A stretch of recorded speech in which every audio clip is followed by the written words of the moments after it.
ਤੁਸੀਂ ਸਾਰੇ ਸਿਆਣੇ ਬੈਠੇ ਹੋ। ਜਿਹੜਾ ਚੰਗਾ ਡਾਕਟਰ ਹੈ ਤੁਸੀਂ ਉਹਦੇ ਕੋਲ ਚਲੇ ਜਾਓ, ਉਹ ਤੁਹਾਨੂੰ ਦਵਾਈ ਨਹੀਂ ਛੇਤੀ ਦਿੰਦਾ, ਪਹਿਲਾਂ ਤੁਹਾਡੇ ਸਾਰੇ ਟੈਸਟ ਕਰੂਗਾ।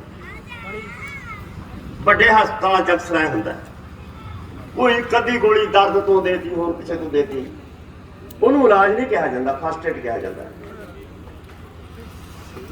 ਉਹ ਜਿਹੜੀ ਤੁਹਾਨੂੰ ਪਹਿਲਾਂ ਦਵਾਈ ਦੇਤੀ, ਉਹਨਾਂ ਚਿਰ ਤੱਕ, ਜਿੰਨਾ ਚਿਰ ਤੱਕ ਡਾਕਟਰ ਪਤਾ ਨਹੀਂ ਲਾ ਲੈਂਦਾ ਕਿ ਇਹਨੂੰ ਬਿਮਾਰੀ ਕੀ ਹੈ, ਉਹਨਾਂ ਚਿਰ ਤੱਕ ਤੁਹਾਡਾ ਟ੍ਰੀਟਮੈਂਟ ਨਹੀਂ ਚੱਲਦਾ। ਇਹ ਪ੍ਰਿੰਸੀਪਲ ਹੈ ਸਿਹਤ ਮਹਿਕਮੇ ਦਾ, ਸਿਹਤ ਵਿਭਾਗ, ਕਿ ਪਹਿਲਾਂ ਪੜਤਾਲ ਕਰੋ। ਜਦੋਂ ਪੜਤਾਲ ਹੋ ਗਈ, ਡਾਕਟਰ ਕਹਿੰਦਾ ਜਾ ਭਾਈ ਤੂੰ ਛੁੱਟੀ ਕਰ, ਆਹ ਫੜ ਦਵਾਈ, ਇੰਨੇ ਦਿਨਾਂ ਬਾਅਦ ਫੇਰ। ਹੁਣ ਜੇ ਸਾਨੂੰ ਜਿਹੜੀ ਬਿਮਾਰੀ ਲੱਗੀ ਹੋਈ ਹੈ, ਇਸ ਬਿਮਾਰੀ ਦੀ ਪੜਤਾਲ ਗੁਰਦੁਆਰੇ ਮੰਦਿਰਾਂ 'ਚ ਮੱਥਾ ਟੇਕ ਕੇ ਨਹੀਂ ਹੋਣੀ। ਤੁਸੀਂ ਘਰੇ ਜਾ ਕੇ ਪੜਤਾਲ ਕਰੋ, ਤੁਸੀਂ ਕਿਤਾਬਾਂ ਪੜ੍ਹੋ, ਤੁਸੀਂ ਬੁੱਧੀਜੀਵੀਆਂ ਦੇ ਲੇਖ ਪੜ੍ਹੋ, ਤੁਸੀਂ ਇਹ ਪੁੱਛੋ ਕਿ ਬਈ ਆਹ ਜਿਹੜਾ ਪਰਮਿੰਦਰ ਢੀਂਡਸਾ ਹੈ, ਇਹਦੇ 3-4 ਚਾਚੇ ਹੈ, ਉਹ ਜਿਵੇਂ ਪਹਿਲਾਂ ਸੀ ਉਵੇਂ ਨੇ, ਤੇ ਜਿੱਦਾਂ ਦਾ ਸੁਖਦੇਵ ਸਿੰਘ ਢੀਂਡਸਾ ਸਿਆਸਤ 'ਚ ਆਇਆ, ਸਾਡੇ ਕੋਲ ਪਤਾ ਹੀ ਨਹੀਂ ਮਾਇਆ ਦਾ ਵੀ ਕਿੰਨੀ ਮਾਇਆ ਹੋ। ਇੱਕੋ ਮਾਂ ਦੇ ਜੰਮੇ ਹੋਏ ਪੁੱਤਾਂ 'ਚ ਐਡਾ ਫਰਕ ਕਿਉਂ? ਆਹ ਲਾਲਾ ਸੀ, ਕੱਲ ਤੱਕ ਪੈਂਚਰ ਲਾਉਂਦਾ ਸੀ, ਪਿਛਲੇ ਸਾਲ ਸਾਡੀ ਕਣਕ ਤੋਲ ਕੇ ਗਿਆ। ਕਣਕ ਅਸੀਂ ਕੱਢਦੇ ਹੁੰਦੇ, ਤੋਲੇ ਹੁੰਦੇ ਯਾਰ, ਹੁਣ ਇਹ ਆੜਤੀਆ ਬਣ ਗਿਆ। ਆੜ ਤੋਂ ਬਾਅਦ ਰਿਸੈਲਰ ਹੋ ਗਏ, ਰੇਹ ਦੀਆਂ ਏਜੰਸੀਆਂ ਹੋ ਗਈਆਂ, ਕੀੜੇ ਮਾਰ ਦਵਾਈਆਂ ਹੋ ਗਈਆਂ। ਅੱਜ ਅਰਬਾਂ ਕਰੋੜਾਪਤੀ ਬਣਿਆ ਫਿਰਦਾ। ਕਦੇ ਇਹਨਾਂ ਨੂੰ ਕੋਈ ਸਬਜ਼ੀ ਮੰਗੀ ਨਹੀਂ ਸੀ ਦਿੰਦਾ ਹੁੰਦਾ। ਇਸ ਕਰਕੇ ਇਹ ਰੌਲਾ ਕਿਸੇ ਇੱਕ ਬੰਦੇ ਦਾ ਰੌਲਾ ਨਹੀਂ ਹੈ, ਕਿਸੇ ਇੱਕ ਜਮਾਤ ਦਾ ਰੌਲਾ ਨਹੀਂ, ਇਹ ਬਹੁਤ ਵੱਡੇ ਹਿੱਸੇ ਦਾ ਰੌਲਾ। ਅਸੀਂ ਉਦੋਂ ਵੀ ਰੋਟੀ ਖਾਂਦੇ ਸੀ ਜਦੋਂ ਸਾਡੇ ਖੇਤਾਂ ਚੋਂ 15 ਮਣ ਕਣਕ ਨਿਕਲਦੀ ਹੁੰਦੀ, ਉਦੋਂ ਰੋਟੀ ਖਾਂਦੇ ਹੁੰਦੇ ਸੀ। ਆਹ ਰੰਗ ਬਰੰਗੀਆਂ ਪੱਗਾਂ ਨਹੀਂ ਸੀ, ਆਹ ਵਧੀਆ ਕੱਪੜੇ ਵੀ ਨਹੀਂ ਸੀ, ਜੇਬ 'ਚ ਪੈਸਾ ਵੀ ਨਹੀਂ ਸੀ, ਖੱਦਰ ਦੇ ਕੁੜਤੇ ਹੁੰਦੇ, ਇੱਕੋ ਹੀ ਜੁੱਤੀ ਹੁੰਦੀ ਬਾਹਰ ਅੰਦਰ ਜਾਣ ਵਾਸਤੇ ਸਾਰੇ ਭਰਾਵਾਂ ਕੋਲੇ, ਇੱਕੋ ਹੀ ਸੂਟ ਹੁੰਦਾ ਸਾਰੇ ਭਰਾਵਾਂ ਕੋਲੇ ਵੀ ਇਹ ਬਾਹਰ ਅੰਦਰ ਜਾਣ ਦਾ। ਪਰ ਉਦੋਂ ਗਰੀਬ ਸੀ ਅਸੀਂ, ਪਾਣੀ ਸਾਫ਼ ਸੀ, ਹਵਾ ਸਾਫ਼ ਸੀ, ਭਾਈਚਾਰਾ ਸੀ,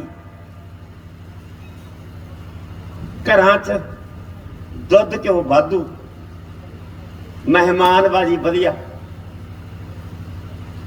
ਤੇ ਉਦੋਂ ਪਿੱਛੋਂ ਦੇਸ਼ ਤਰੱਕੀ ਕਰਨ ਲੱਗ ਗਿਆ। ਦੇਸ਼ ਨੇ ਤਰੱਕੀ ਇਹੀ ਜਿਹੀ ਕੀਤੀ, ਬਾਲਦਾਂ ਦੇ ਰੱਸੇ ਕੱਢਤੇ, ਮਸ਼ੀਨੀ ਆ ਗਈ, ਯੁੱਗ ਆ ਗਿਆ, ਪੈਦਾਵਾਰ ਵੱਧ ਗਈ, ਵਾਹੀਯੋਗ ਜ਼ਮੀਨ ਵੱਧ ਗਈ, ਦੇਸ਼ ਤਰੱਕੀ ਕਰ ਗਿਆ। ਭੁੱਖਾ ਮਰਦਾ ਦੇਸ਼ ਦੇ ਬਜਾ ਅੰਡਾ ਭੰਡਾਰ ਭਰ ਗਈ, ਤੇ ਸਾਡੀ ਹਾਲਤ ਕੀ ਹੋਈ? ਮਜ਼ਦੂਰ, ਸਾਡੇ ਖੇਤਾਂ 'ਚ ਕੰਮ ਕਰਨ ਵਾਲੇ ਆਉਂਦਿਆਂ ਸਾਰ ਖੇਤਾਂ 'ਚੋਂ ਬਾਹਰ ਹੋ, ਤੇ ਸਾਡੀਆਂ ਚਰਾਂਦਾਂ ਮੁੱਕ ਗਈਆਂ। ਜਿਹੜੀਆਂ ਮੱਝਾਂ ਟੋਬਿਆਂ 'ਚ ਨਹਾਉਂਦੀਆਂ ਹੁੰਦੀਆਂ ਸੀ, ਜਿਹੜੀਆਂ ਮੱਝਾਂ ਛੇਰ ਚਰਦੀਆਂ ਹੁੰਦੀਆਂ ਸੀ, ਉਹ ਛੇਰ ਚਰਨੇ ਬੰਦ ਹੋ ਗਏ। ਬੰਨੇ ਪੱਟ ਤੇ ਟਿੱਬੇ ਢਾਲ ਤੇ ਖੜ ਖੜ ਖੜ ਖੜ ਹੁੰਦੀ ਹੈ ਗਲੀਆਂ ਟਰੈਕਟਰਾਂ ਦੀ। ਕੱਪੜੇ ਵਧੀਆ ਪੈ ਗਏ, ਮਕਾਨ ਵਧੀਆ ਪੈ ਗਏ, ਤੇ ਤਰੱਕੀ ਇੰਨੀ ਕਰ ਗਿਆ ਕਿ ਚੱਪਾ ਚੱਪਾ ਜ਼ਮੀਨ ਦਾ ਕਰਜ਼ਈ ਹੋ ਗਿਆ ਤੇ ਦਾਣਾ ਦਾਣਾ ਫਸਲਾਂ ਦਾ ਕਰਜ਼ਈ। ਤੇ ਕੋਈ ਇਹੋ ਜਿਹਾ ਘਰ ਨਹੀਂ ਬਚਾ ਜਿੱਥੇ 50% ਮਰੀਜ਼ ਨਹੀਂ। ਪਿਓ ਨੂੰ ਪਤਾ ਹੀ ਨਹੀਂ ਲੱਗਦਾ, ਪਿਓ ਦੱਸਦੇ ਨਹੀਂ ਘਰੇ ਵੀ ਆਪਣੇ ਸਿਰ ਕਰਜ਼ਾ ਕਿੰਨਾ, ਘਰ ਵਾਲੀ ਨੂੰ ਨਹੀਂ ਦੱਸਦਾ, ਮੁੰਡਿਆਂ ਨੂੰ ਨਹੀਂ ਪਤਾ ਵੀ ਆ ਕੋਠੀ ਤੇ ਆ ਲੰਡਾ ਜਾਂ ਕੁੱਤਾ ਇਹ 2 ਰੁਪਏ ਸੈਂਕੜੇ ਦੇ ਵਿਆਜ ਤੇ ਬਾਈ, ਕਿਸੇ ਨੂੰ ਨਹੀਂ ਪਤਾ। ਉਹਨੂੰ ਪਤਾ ਲੱਗਦਾ ਵੀ ਆ 30 ਕਿੱਲੇ ਜਿਹੜੇ ਬੀਜਦੇ ਆ ਇਹ ਆਪਣੇ ਨਹੀਂ ਰਹੇ, ਤਾਂ ਲਾਲੇ ਨੇ ਬੈ ਲੈ ਲੈ। ਆ ਪਾਲਿਸੀ ਇਹ ਤੋਂ ਅੱਕੇ ਆ, ਇਹ ਤੰਗ ਆਏ ਆ। ਤੰਗਾਂ ਨਾਲ ਕੱਲੀ ਇਹ ਨਹੀਂ ਵੀ ਖੇਤੀ ਨੇ ਨੁਕਸਾਨ ਕਰਤਾ, ਰੁਜ਼ਗਾਰ ਵੀ ਨਹੀਂ ਰਿਹਾ, ਪੜ੍ਹਾਈ ਵੀ ਮਹਿੰਗੀ ਹੋ ਗਈ, ਇਲਾਜ ਵੀ ਮਹਿੰਗੇ ਹੋ ਗਏ।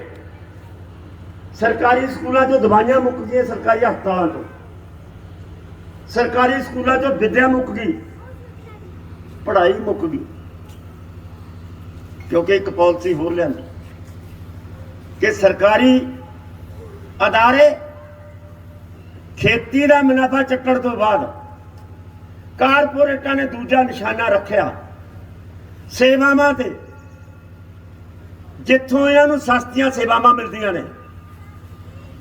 ਗੈਸ ਸਿਲੰਡਰ ਸਸਤਾ ਮਿਲਦਾ, ਸਬਸਿਡੀ ਕੱਟ ਲਓ। ਵਿੱਦਿਆ ਸਸਤੀ ਮਿਲਦੀ ਹੈ, ਨਿੱਜੀਕਰਨ ਕਰ ਦਿਓ। ਸਿਹਤ ਸਸਤੀ ਮਿਲਦੀ ਹੈ, ਪ੍ਰਾਈਵੇਟ ਮਾਲਕ ਨੂੰ ਦੇ ਦਿਓ।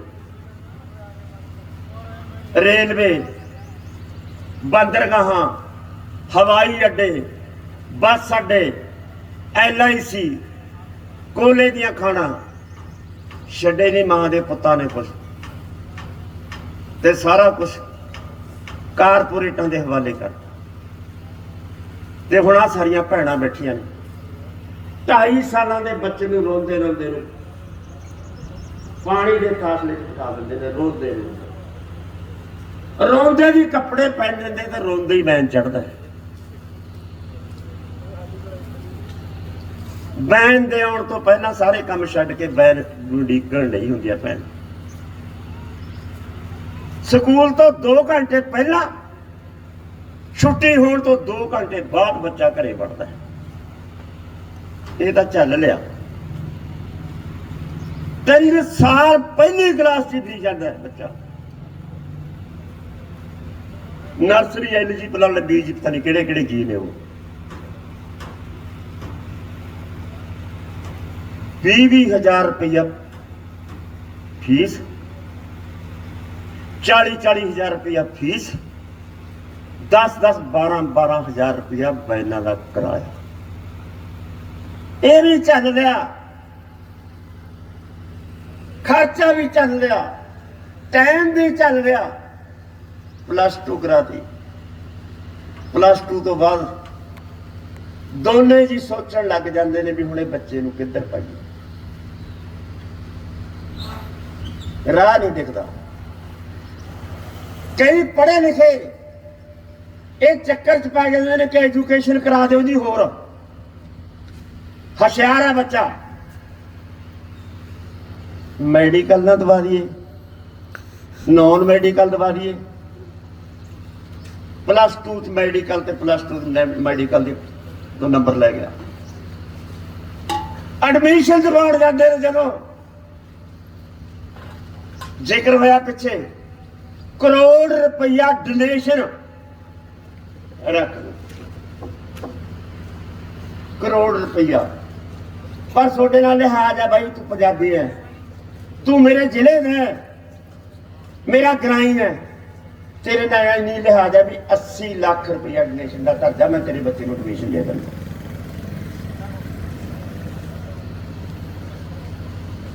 ਕੀ ਬਣ ਗਿਆ ਬਾਈ ਵਿਦਿਆ ਦਾ? ਵਪਾਰੀ ਕਰਨ। ਮੇਰੀ 10ਵੀਂ 1962 ਚ ਕੀਤੀ ਹੈ। ਮੈਨੂੰ ਲੱਗਦਾ ਹੈ 1 ਆਨੇ ਤੋਂ ਵੱਧ ਕਦੇ ਮੇਰੇ ਪਾਪੇ ਨੇ ਮੈਨੂੰ ਦਿੱਤਾ ਨਹੀਂ। 98 94 रुपये 2 रुपया ਦੇ ਵਿੱਚ ਹੀ ਮੇਰੀ 10ਵੀਂ ਹੋ ਗਈ ਹੋਣੀ। ਕਦੇ ਮੇਰੇ ਫਾਦਰ ਨੇ ਮੇਰੇ ਪਿਓ ਨੇ ਮੈਨੂੰ ਐ ਨਹੀਂ ਪੁੱਛਿਆ ਵੀ ਤੇਰੇ ਨੰਬਰ ਕਿੰਨੇ ਆ। ਕਦੇ ਸਾਡੇ ਸਕੂਲ 'ਚ ਨਹੀਂ ਸੀ ਗਿਆ। ਕਦੇ ਮੇਰੀਆਂ ਕਿਤਾਬਾਂ ਨਹੀਂ ਚੈੱਕ ਕੀਤੀਆਂ ਵੀ ਤੇਰੇ ਕੋਲੇ ਕਿਤਾਬਾਂ ਵੀ ਪੂਰੀਆਂ ਹੈਗੀਆਂ ਨੇ ਕਿ ਵਰਕੇ ਪਾਟੀ ਪੜੀ ਕਰਦਾ। ਇਹ ਸਾਰਾ ਹਿਸਾਬ ਕਿਤਾਬ ਸਾਡਾ ਸਕੂਲ 'ਚ ਹੁੰਦਾ। ਡਰ ਹੁੰਦਾ ਸਾਡੇ ਸਕੂਲਾਂ ਦੀ ਜ਼ਿੰਮੇਵਾਰੀ ਹੁੰਦੀ ਬੱਚੇ ਨੂੰ ਪੜਾਉਣਾ। ਕੋਈ ਨਕਲ ਨਹੀਂ, ਕੋਈ ਐਮਬੀਸੀ ਨਹੀਂ, ਕੋਈ ਖਲਾਸਾ ਨਹੀਂ। 10ਵੀਂ ਕਰਕੇ JBT ਕਰ ਲਈ, ਗਿਆਨੀ ਕਰ ਲਈ, ਸ਼ਾਸਤਰੀ ਕਰ ਲਈ, ਮਾਸਟਰ ਬੱਟ ਤੇ ਰੋਡਵੇ ਦਾ ਕਨੈਕਟਰ ਲੱਗਣਾ ਲੱਗ ਜਾਓ, ਡਾਕੀਆ ਬਣਨਾ ਬਣ ਜਾਓ, ਫੌਜ 'ਚ ਜਾਣਾ ਬਦੋ ਬਦੀ, ਪੁਲਿਸ 'ਚ ਜਾਣਾ ਬਦੋ ਬਦੀ। ਨੌਕਰੀਆਂ ਦੀ ਭਰਮਾਰ ਸੀ, ਵਿਦਿਆ ਸਸਤੀ, ਨੌਕਰੀਆਂ ਵਾਧੂ। ਉਦੋਂ ਐ ਲੱਗਣ ਲੱਗ ਗਿਆ ਵੀ ਜੇ ਹੀ ਹਾਲ 15 ਸਾਲ ਰਿਹਾ ਤਾਂ 15 ਸਾਲ ਦੇ ਵਿੱਚ ਪੰਜਾਬ ਤਾਂ ਸ਼ੀਸ਼ੇ ਵਾਂਗੂ ਚਮਕਣ ਲੱਗ ਜੂ ਬਾਈ।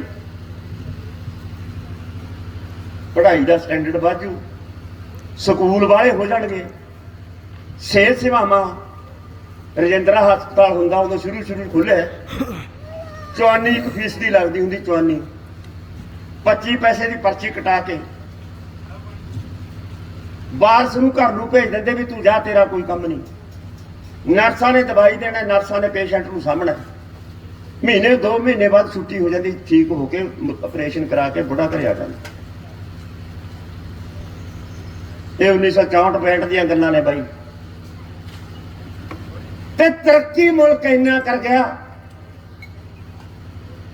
ਕਿ ਜੇ ਬੰਦਾ ਮਰਵਾਉਣਾ ਸਰਕਾਰੀ ਹਸਪਤਾਲ 'ਚ ਭੇਜ ਦਿਓ, ਜੇ ਬੱਚਾ ਅਨਪੜ੍ਹ ਰੱਖਣਾ ਸਰਕਾਰੀ ਸਕੂਲ 'ਚ ਭੇਜ ਦਿਓ,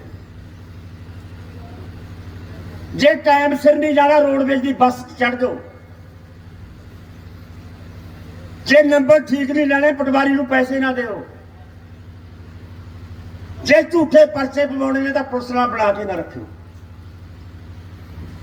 ਐ ਤਰੱਕੀ ਕਰ ਗਿਆ ਮੁਲਕ, ਤਰੱਕੀ ਕਰ ਗਿਆ ਮੁਲਕ। ਜਾਵੇ ਢੱਠੇ ਖੂਹ 'ਚ, ਮੁਲਕ ਦੇ ਲੋਕ ਜਾਣ ਢੱਠੇ ਖੂਹ 'ਚ। ਪਰ ਜਿਹੜੇ ਰਾਜ ਕਰਦੇ ਸੀ ਅੰਗਰੇਜ਼ਾਂ ਵੇਲੇ, ਅੰਗਰੇਜ਼ਾਂ ਵੇਲੇ ਵੀ ਉਹੀ ਸੀ, ਅੰਗਰੇਜ਼ਾਂ ਦੇ ਜਾਣ ਤੋਂ ਬਾਅਦ ਵੀ ਉਹੀ। ਸਾਰੇ ਹਿੰਦੁਸਤਾਨ ਦੇ ਲੀਡਰਾਂ ਨੂੰ ਗਿਣ ਲਓ ਬਾਈ, 90% ਬੰਦੇ ਉਹੀ ਮਿਲਣਗੇ। ਕੋਈ ਦੇ ਕਿਸੇ ਦੇ ਮਗਰ ਰਾਜਕੁਮਾਰ ਲੱਗਦਾ, ਕਾਮਰ ਲੱਗਦਾ, ਕਿਸੇ ਦੇ ਮਗਰ ਸਿੱਧਾ ਹੀ ਰਾਜਾ ਲੱਗ ਜਾਂਦਾ।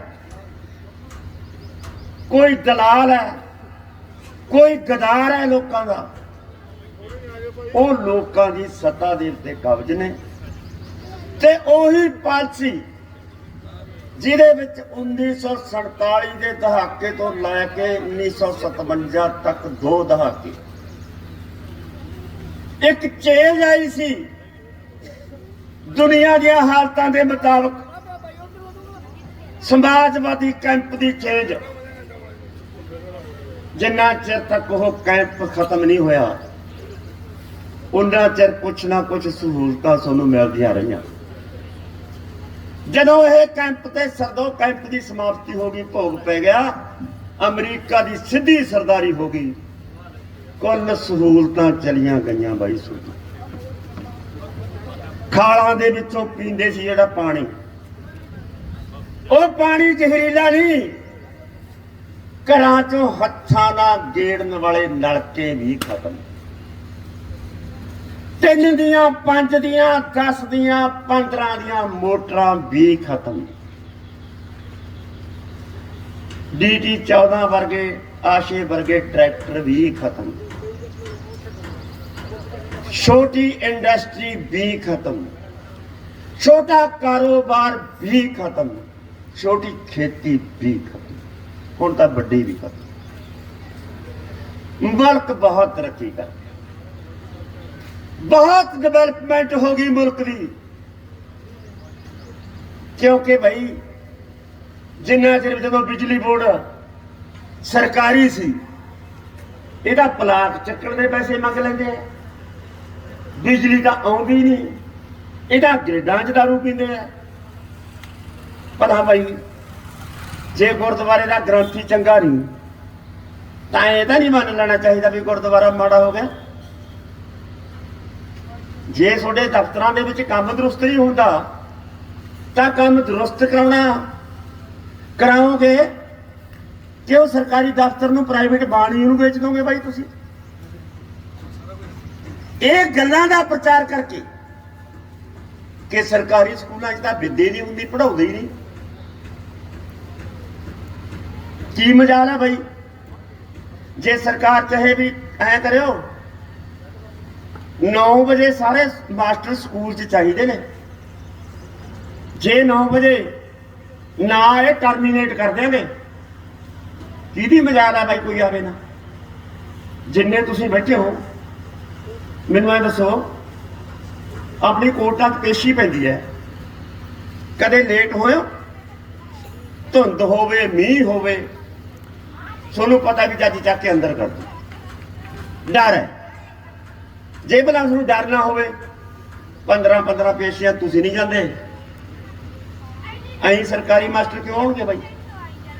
ਇਸ ਕਰਕੇ ਇਹ ਪਾਲਿਸੀ ਲਿਆ ਕੇ ਸਰਕਾਰੀ ਸਕੂਲ, ਸਰਕਾਰੀ ਅਦਾਰੇ ਜਿਨ੍ਹਾਂ ਤੋਂ ਤੁਹਾਨੂੰ ਸਸਤੀਆਂ ਸਹੂਲਤਾਂ ਮਿਲਦੀਆਂ ਸੀ, ਉਹ ਸਾਰੇ ਦੇ ਸਾਰੇ ਇਸ ਕਰਕੇ ਕਾਰਪੋਰੇਟਾਂ ਦੇ ਹਵਾਲੇ ਹੋ ਗਏ ਕਿ ਸੋਨੂੰ ਉਹਨਾਂ ਤੋਂ ਬਗੈਰ ਸਰਦਾ ਨਹੀਂ। ਬੱਚਾ ਪੜਾਉਣ ਤੋਂ ਬਿਨਾਂ ਤੁਹਾਡੇ ਕੋਲੇ ਕੋਈ ਚਾਰਾ ਨਹੀਂ, ਕਿਉਂਕਿ ਆਪਦੇ ਬੱਚਿਆਂ ਨੂੰ ਤੁਸੀਂ ਖੇਤੀ ਧੰਦੇ 'ਚ ਪਾਉਣਾ ਹੀ ਨਹੀਂ ਚਾਹੁੰਦੇ, ਕਿਉਂਕਿ ਖੇਤੀ ਧੰਦਾ ਇਹੋ ਜਿਹਾ ਬਣ ਗਿਆ ਕਿ ਇਹ ਤੋਂ ਧੇਲਾ ਬਚਦਾ ਹੀ ਨਹੀਂ। ਤੁਸੀਂ ਖੇਤੀ ਧੰਦੇ ਤੋਂ ਖਹਿੜਾ ਛਡਾਉਣ ਵਾਸਤੇ ਤਿਆਰ ਹੋ ਗਏ।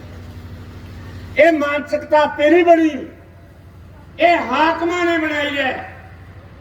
ਤੁਸੀਂ ਕਹਿ ਰਹੇ ਹੋ ਉਹ ਕਹਾਉਣਾ ਚਾਹੁੰਦੇ ਸੀ। ਫਿਰ ਤਾਂ ਸਰਕਾਰ ਇਹ ਕਹਿੰਦੀ ਹੈ ਵੀ ਬਾਈ ਜੇ ਤੁਸੀਂ ਖੇਤੀ ਨਹੀਂ ਕਰਨਾ ਚਾਹੁੰਦੇ, ਤੁਸੀਂ ਜ਼ਮੀਨਾਂ ਛੱਡ ਦਿਓ। ਅਡਾਨੀ ਕਹਿੰਦਾ ਮੈਂ ਲੈ ਲੈਣਾ ਸਾਰੀ, ਰਿਲਾਇੰਸ ਵਾਲਾ ਕਹਿੰਦਾ ਮੈਂ ਲੈ ਲੈਣਾ ਸਾਰੀ। ਜਿਵੇਂ ਤੁਸੀਂ ਸਕੂਲ ਛੱਡੇ ਨੇ ਬਾਈ, ਜਿਵੇਂ ਤੁਸੀਂ ਹਸਪਤਾਲ ਛੱਡੇ ਨੇ, ਜਿਵੇਂ ਸਰਕਾਰੀ ਬੱਸਾਂ ਛੱਡੀਆਂ ਨੇ ਬਾਈ, ਤੁਸੀਂ ਆਏ ਤੁਹਾਡੇ ਕੋਲੋਂ ਕਹਾ ਲਿਆ ਨਾ ਵੀ ਖੇਤੀ ਵੀ ਛੱਡ ਦਿਓ। ਖੇਤੀ ਧੰਦਾ ਬਾਬੇ ਨਾਨਕ ਵਾਲਾ ਉੱਤਮ ਧੰਦਾ, ਜਿਹੜਾ ਪਹਿਲੇ ਨੰਬਰ ਤੇ ਸੀ, ਤੀਜੇ ਨੰਬਰ ਤੋਂ ਵੀ ਡਿੱਗ ਕੇ ਥੱਲੇ ਜਾ ਗਏ। ਸਾਰੇ ਲੋਕ, ਕੋਈ 5 ਕਿੱਲਿਆਂ ਦਾ, ਕੋਈ 4 ਕਿੱਲਿਆਂ ਦਾ, ਕੋਈ 20 ਕਿੱਲਿਆਂ ਦਾ, ਕੋਈ 40 ਕਿੱਲਿਆਂ ਵਾਲਾ ਹਸਾਨ ਹੱਥ ਖੜਾ ਕਰਕੇ ਦਿਖਾਓ ਜਿਹੜਾ ਇਹ ਕਹਿੰਦਾ ਹੋਵੇ ਕਿ ਮੇਰਾ ਵਿਰਾਸਤੀ ਧੰਦਾ, ਮੇਰੇ ਬੱਚੇ ਦਾ ਸਿਰਫ ਖੇਤੀ ਹੀ ਕਰਨਗੇ। ਇੱਕ ਵੀ ਨਹੀਂ ਹੈ ਤੁਹਾਡੇ 'ਚ। ਇੰਨੀ ਦੁਰਦਸ਼ਾ ਕਿਉਂ ਹੋ ਗਈ ਬਾਈ ਸਾਡੇ ਧੰਦੇ ਦੀ? ਇੰਨੇ ਨਿਰਾਸ਼ ਕਿਉਂ ਹੋ ਗਿਆ? ਅਸੀਂ ਧੰਦੇ ਤੋਂ ਪੁਸਤਾਂ ਤੋਂ ਅਸੀਂ ਇਹ ਧੰਦਾ ਕਰਦੇ ਆ ਰਹੇ ਹਾਂ। ਇਹ ਤਾਂ ਨਜ਼ਾਰੇ ਵਾਲਾ ਧੰਦਾ ਸੀ ਬਾਈ, ਨਾ ਕਿਸੇ ਦਾ ਲਾਗਾ, ਨਾ ਕਿਸੇ ਦਾ ਤੇਗਾ, ਨਾ ਕਿਸੇ ਦਾ ਲੈਣਾ ਨਾ ਦੇਣਾ, ਖੇਤੋਂ ਘਰੇ, ਘਰੋਂ ਖੇਤ। ਕਿਸੇ ਤੋਂ ਤੇਲ ਨਹੀਂ ਲੈਣਾ, ਕਿਸੇ ਤੋਂ ਰੇਹ ਨਹੀਂ ਲੈਣਾ, ਕਿਸੇ ਤੋਂ ਸਪਰੇਅ ਨਹੀਂ ਲੈਣੀ। ਬੰਦੇ ਕਰਦੇ ਨੇ, ਬਲਦ ਕਰਦੇ ਨੇ, ਰੱਸਾ ਪਾਇਆ ਕੱਢ ਲਿਆ ਤੇ ਜਦੋਂ ਮਰਜ਼ੀ ਜੋੜ ਲੈ ਤੇ ਜਦੋਂ ਮਰਜ਼ੀ ਛੱਡ। ਇਹ ਮਰਜ਼ੀਆਂ ਮੁਰਜ਼ੀਆਂ ਬਾਈ ਖੋਲੀਆਂ। ਜੇ ਤੇਲ ਹੈ ਤਾਂ ਟਰੈਕਟਰ ਹੈ, ਜੇ ਬਿਜਲੀ ਹੈ ਤਾਂ ਬਿਜਾਈ ਹੋ ਸਕਦੀ, ਜੇ ਬਿਜਲੀ ਹੈ ਤਾਂ ਪਾਣੀ ਹੈ, ਜੇ ਬਿਜਲੀ ਹੈ ਤਾਂ ਮਦਾਨੀ ਹੈ, ਜੇ ਬਿਜਲੀ ਹੈ ਤਾਂ ਬੱਚੇ ਸਮੇਂ ਸਿਰ ਸਕੂਲ ਚਲੇ ਜਾਣਗੇ, ਵਰਨਾ ਨਹੀਂ।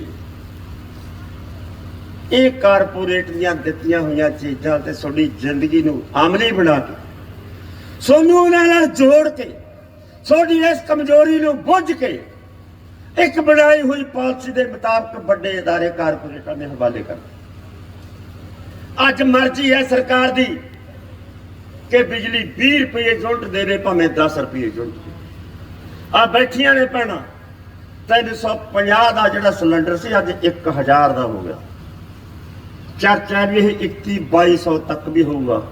ਤੇ ਤੁਸੀਂ ਕਦੇ ਚੁੱਲ੍ਹੇ 'ਚ ਪਾਥੀਆਂ ਨਹੀਂ ਪਾ ਸਕਦੇ, ਨਾ ਚੁੱਲ੍ਹੇ ਦੇ ਵਿੱਚ ਕਦੇ ਅੱਗ ਪੈਣੀ। ਸਵਾਹ ਤਾਂ ਗੰਢਿਆਂ ਤੇ ਛਿੱਟਣ ਨੂੰ ਨਹੀਂ ਮਿਲਦੀ ਘਰਾਂ ਤੋਂ। ਦੁੱਧ ਹੈ ਨਹੀਂ, ਚੁੱਲ੍ਹਾ ਕਦੇ ਬਲੇ ਹੀ ਨਹੀਂ। ਜੇ ਲੱਕੜਾਂ ਹੁੰਦੀਆਂ ਨੇ ਬਾਗਲ ਚ ਪਈਆਂ ਗਲ ਜਾਂਦੀਆਂ ਨੇ, ਚੁੱਲ੍ਹਾ ਕੋਈ ਬਾਲਦਾ ਹੀ ਨਹੀਂ ਬਾਈ। ਫਿਰ 2000 ਦਾ ਸਿਲੰਡਰ ਹੋਵੇ, 4000 ਦਾ ਸਿਲੰਡਰ ਹੋਵੇ, ਤੁਹਾਨੂੰ ਲੈਣਾ। ਤੁਹਾਡੇ ਚ ਕੋਈ ਭੁੱਕੀ ਖਾਂਦਾ ਬਾਈ? ਜੇ ਭੁੱਕੀ ਮੁੱਕ ਜੇ ਉਦੋਂ ਕੀ ਹਾਲ ਹੁੰਦਾ? ਇੱਕ ਭੁੱਕੀ ਵਾਲਾ ਆ ਜੇ, ਤੁਸੀਂ ਐ ਕਹੋਗੇ ਚਾਚਾ ਮੈਨੂੰ 1000 ਰੁਪਇਆ ਦੇ, ਉਹਨੂੰ ਐ ਨਹੀਂ ਦੱਸਦੇ ਵੀ ਮੈਂ ਕੀ ਲੈਣਾ। ਮੈਂ ਤੇਰਾ ਜਰ ਘੰਟੇ ਚ ਮੋੜ ਦੋ, ਇਹਨੇ ਚ ਬੰਦਾ ਲੱਭ ਜੂ। ਭੁੱਕੀ ਵਾਲਾ ਤੁਹਾਨੂੰ ਜੋ ਮਰਜ਼ੀ ਦੇ ਦੇ, ਨਾ ਰੇਟ ਪੁੱਛੋ, ਕਹੇ ਮੈਨੂੰ 1000 ਦੀ ਭੁੱਕੀ ਪਾਓ, ਕਿਉਂਕਿ ਤੁਹਾਡੀ ਮਜਬੂਰੀ ਨੂੰ ਉਹ ਸਮਝਦਾ। ਉਹ ਤੁਹਾਨੂੰ ਲੱਕੜ ਦਾ ਬੂਰ ਵੀ ਦੇ ਦੇ। ਇੱਕ ਭੈਣ ਨੇ ਕਹਾਣੀ ਸੁਣਾਈ ਕਿ ਭਾਈ ਮੇਰੇ ਘਰ ਵਾਲਾ ਭੁੱਕੀ ਖਾਂਦਾ ਹੁੰਦਾ, ਭੁੱਕੀ ਮੁੱਕ ਗਈ, ਪੈਸੇ ਵੀ ਮੁੱਕ ਗਏ, ਬੰਦਾ ਵੀ ਨਾ ਆਇਆ। ਮੈਂ ਸੋਚਿਆ ਵੀ ਅੱਜ ਲਾਣੇਦਾਰ ਨੇ ਪੱਠੇ ਲੈਣ ਨਹੀਂ ਜਾਣਾ। ਫੀਡ ਰਗੜ ਲਈ ਉਹਨੇ, ਫੀਡ 2 ਚਮਚੇ ਫੀਡ ਦੇ ਖਾਂਦਾ। ਹਫ਼ਤਾ ਫੀਡ ਦੀ ਪੱਠੇ ਲਿਆਈ ਗਿਆ। ਹਫ਼ਤੇ ਬਾਅਦ ਕਹਿੰਦੀ ਵੀ ਅੱਜ ਤਾਂ ਭੁੱਕੀ ਹੈ ਨਹੀਂ। ਕਹਿੰਦਾ ਪਰਸੋਂ ਦਾ ਦਿੱਤੀ ਸੀ। ਕਹਿੰਦੀ ਮਰ ਜਾਣਾ, ਬੋਰੀ ਨੂੰ ਮੂੰਹ ਲਾਣਾ ਉਹਦੇ। ਉਹ ਸੀ ਬਾਈ, ਜਦੋਂ ਅਸੀਂ ਕਿਸੇ ਚੀਜ਼ ਤੇ ਨਿਰਭਰ ਹੋ ਜਾਂਦੇ, ਹਾਕਮ ਉਹਦਾ ਫਾਇਦਾ ਉਠਾਉਂਦੇ। ਹਾਕਮਾਂ ਨੇ ਤੁਹਾਨੂੰ ਇੱਥੇ ਫਸਾ ਲਿਆ, ਤੁਹਾਡਾ ਧੰਦਾ ਘਾਟੇ ਵਾਲਾ ਕਰਤਾ, ਤੁਹਾਡੇ ਚ ਕੋਹੜ ਲੱਗੀ ਵੀ ਰੁਜ਼ਗਾਰ ਹੈ ਨਹੀਂ, ਬੱਚੇ ਪੜ੍ਹ ਕੇ ਬਾਹਰ ਨੂੰ ਭੇਜਣੇ ਨੇ ਜ਼ਮੀਨਾਂ ਵਿੱਚ। ਪਹਿਲੇ ਆਈਲੈਟਸ ਨਹੀਂ ਹੁੰਦੀ, ਉਹ ਬਾਹਰ ਨਹੀਂ ਜਾਂਦੇ। ਜੇ ਆਈਲੈਟਸ ਨਹੀਂ ਹੁੰਦੀ ਫਿਰ ਕੁੜੀ ਭੇਜਣੀ ਆਈਲੈਟਸ ਵਾਲੀ। 40 ਲੱਖ ਉਹ ਮੰਗਦਾ, ਪਹਿਲਾਂ ਵੀ ਕੁੜੀ ਦਾ ਵਿਆਹ ਕਰਨਾ, 40 ਲੱਖ ਲਊਗਾ ਬਾਈ। ਫਿਰ ਇਸ ਕਰਕੇ ਤੁਸੀਂ ਬਾਈ ਫਸ ਗਏ। ਖੇਤੀ ਚੋਂ ਬਚਦਾ ਨਹੀਂ, ਰੁਜ਼ਗਾਰ ਹੈ ਨਹੀਂ, ਖੇਤੀ ਕਰਨ ਜੋਗੀ ਜ਼ਮੀਨ ਵੀ ਨਹੀਂ, ਤੇ ਕਾਰਪੋਰੇਟ ਨੇ ਤੁਹਾਨੂੰ ਸਕੰਜੇ 'ਚ ਜਦੋਂ ਐਨ ਫਸਾ ਲਿਆ, ਫਿਰ ਆਹ 3 ਕਾਨੂੰਨ ਲਿਆਂਦੇ ਕਿ ਸਰਕਾਰੀ ਮੰਡੀ ਖਤਮ ਕਰੋ, ਸਰਕਾਰੀ ਗੋਦਾਮ ਖਤਮ ਕਰੋ, ਜਨਤਕ ਵੰਡ ਪ੍ਰਣਾਲੀ ਖਤਮ ਕਰੋ, ਜਿਹੜਾ ਮਜ਼ਦੂਰਾਂ ਨੂੰ ਰਾਸ਼ਨ ਮਿਲਦਾ ਇਹਨੂੰ ਖਤਮ ਕਰੋ। ਆਹ ਕਾਨੂੰਨ ਲਿਆਂਦੇ ਸੀ ਤੁਹਾਡੀ ਜ਼ਮੀਨਾਂ ਤੇ ਕਾਰਪੋਰੇਟ ਦਾ ਕਬਜ਼ਾ ਕਰਾ ਕੇ, ਆਹ ਖਾਣ ਪੀਣ ਦੀਆਂ ਵਸਤਾਂ ਤੇ ਵਿਦੇਸ਼ੀ ਬਾਣੀਏ ਦਾ ਕਬਜ਼ਾ ਕਰਾਉਣ ਦੀ ਪਾਲਿਸੀ ਜੀ, ਜਿਹੜੀ ਤੁਸੀਂ ਬਹੁਤ ਮੌਕੇ ਨਾਲ ਸਹੀ ਬੁੱਝੀ। ਤੇ ਸਹੀ ਬੁੱਝੀ, ਸਹੀ ਦਿਸ਼ਾ ਪੜੀ, ਸਹੀ ਲੜੇ, ਵੱਡੇ ਹੰਕਾਰੀ ਦਾ ਨੱਕ ਮੋੜਿਆ ਬਾਈ। ਇਹਦਾ ਪਤਾ ਲੱਗ ਗਿਆ ਤੁਹਾਨੂੰ ਵੀ ਕਿਹੜੀ ਖੱਡ ਚੋਂ ਚੂਹਾ ਕਿਵੇਂ ਨਿਕਲਦਾ ਹੁੰਦਾ ਬਾਈ। ਇਹਦਾ ਪਤਾ ਲੱਗ ਗਿਆ। ਹੁਣ ਜਦੋਂ ਤੁਹਾਨੂੰ ਐ ਪਤਾ ਲੱਗ ਗਿਆ ਵੀ ਚੂਹਾ ਤਾਂ ਬਾਈ ਖੱਡ ਚੋਂ ਫੇਰ ਨਿਕਲਦਾ, ਪਹਿਲਾਂ ਪਾਣੀ ਪਾਉਣਾ ਪੈਂਦਾ, ਇੱਕ ਜਣੇ ਨੂੰ ਡਾਂਗ ਲੈ ਕੇ ਖੜਨਾ ਪੈਂਦਾ, ਐ ਨਿਕਲਦਾ ਚੂਹਾ। ਪਰ ਤੁਸੀਂ ਹੁਣ ਐ ਕਹਿੰਦੇ ਹੋ ਵੀ ਸਾਡੇ ਵਾਲਾ ਚੂਹਾ ਤਾਂ ਬਾਈ ਪਰਚੀ ਨਾਲ ਹੀ ਨਿਕਲੇ, ਪਾ ਕੇ ਦੇਖੋ। ਹੁਣ ਵੀ ਤੁਸੀਂ ਪਾਈ, ਪਾ ਲਿਆ ਕਰੋ, ਪਹਿਲਾਂ ਵੀ ਪਾਉਂਦੇ ਰਹੇ। ਜੇ ਪਰਚੀ ਨਾਲ ਚੂਹਾ ਨਿਕਲਦਾ ਕੱਢ ਕੇ ਦੇਖ, ਹਟ ਰੋਕਦੇ ਨਹੀਂ ਬਾਈ। ਤੁਹਾਨੂੰ ਕਿਹਾ ਹੋਇਆ ਵੀ ਵੋਟਾਂ ਪਾ ਲਓ, ਵੋਟਾਂ ਪਾ ਲਓ, ਜਿਹਨੂੰ ਮਰਜ਼ੀ ਪਾ। ਪਰ ਕੌਣ ਜੇ ਬਾਈ ਆਪਦੀ ਚਾਲ ਚੱਲ ਛੱਡ ਕੇ ਹੰਸ ਦੀ ਚਾਲ ਚੱਲਣ ਲੱਗ ਜੇ ਨਾ, ਤਾਂ ਦੋਵੇਂ ਗੱਲਾਂ ਰੁਲ ਜਾਂਦੀਆਂ ਨੇ। ਨਾ ਉਹ ਚੱਲੀ ਜਾਂਦੀ ਹੈ ਤੇ ਨਾ ਉਹ ਚੱਲੀ ਜਾਂਦੀ। ਆਪਦੀ ਚਾਲ ਨਾ ਭੁੱਲ ਜਾਓ, ਸੰਘਰਸ਼ਾਂ ਦਾ ਰਾਹ ਨਾ ਛੱਡ ਦਿਓ।